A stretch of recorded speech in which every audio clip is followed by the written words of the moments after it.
दशकं 25। ओम नमो भगवते वासुदेवाय। ओम श्री कृष्ण परमात्मने नमः। ओम स्तम्भे कट्टयतो हिरण्यकशिपो कर्णौ समाचूर्णयन् आगूर्णज्जगदण्डगुण्डगुहरो घोरस्तवा भूद्रव श्रुत्वायं किल दैत्यराजहृदये पूर्वं कदाप्यश्रुतं कम्बः कश्चन सम्पपादचलितो यम्बोजभूर्विष्टरात् दैते दिक्षु विशिष्टचक्षुषी महासम्भ्रम्बिणी स्तम्भत सम्भूतं न मृगात्मकं न मनुजाकारं वपुस्ते विभो किं किं भीषणमेतदद्भुतमिति व्युत्प्रान्तचित्ते सुरे विस्फुजत्तवलोग्ररोम विकसत् वश्मा समाजृम्भत तप्तस्वर्ण सवर्ण कूर्ण दधि रूक्षाक्षं षडाकेशर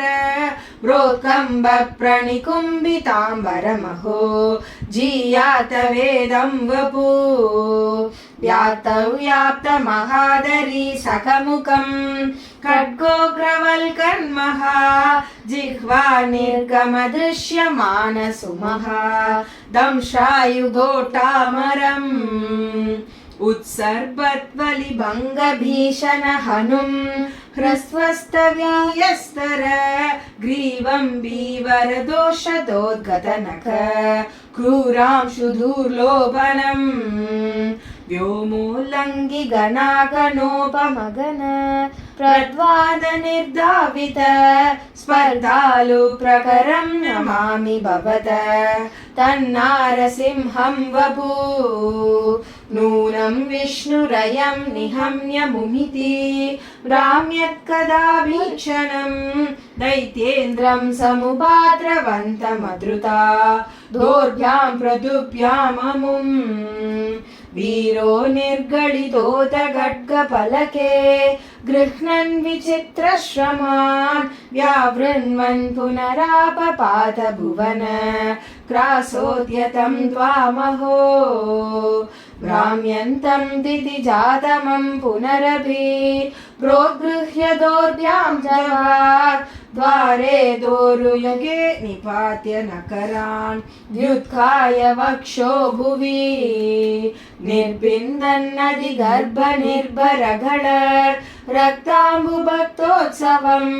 पायं पायमुदैरयो बहुजगत् संहारि सिंहारवान्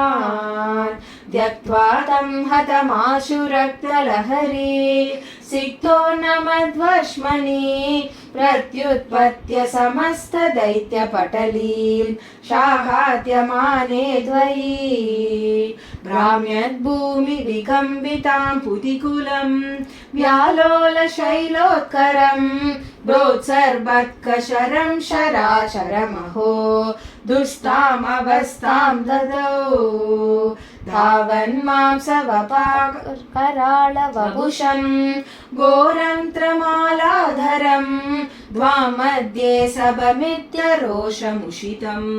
दुर्वारगुर्वारवम् अभ्येतुं न सशाग गोपि भुवने दूरे स्थिता भीरव सर्वे शर्व विरिञ्च वासवमुखा प्रत्येकमस्दोषत भूयोऽप्यक्षदरोषधाम्नि भवति ब्रह्मज्ञया बालके प्रह्लादे पदयोर्नमत्यभये कारुण्यभाराकुल शान्तस्त्वं करमस्य मूर्ध्नि समदा स्तोत्रैरदोत्कायत तस्या कामधियोऽपि देनितवरं लोकाय चानुग्रहम् एवं नाटितरौद्रचेष्टित विभो श्रीदापनीयाभित श्रुत्यन्तस्फुटगीत सर्वमहिमन् अत्यन्तशुद्धाकृते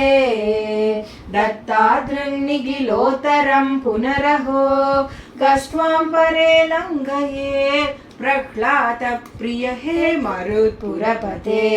सर्वामयात् पाहि माम्। सर्वत्र गोविन्द नाम संकीर्तनं गोविन्द गोविन्द।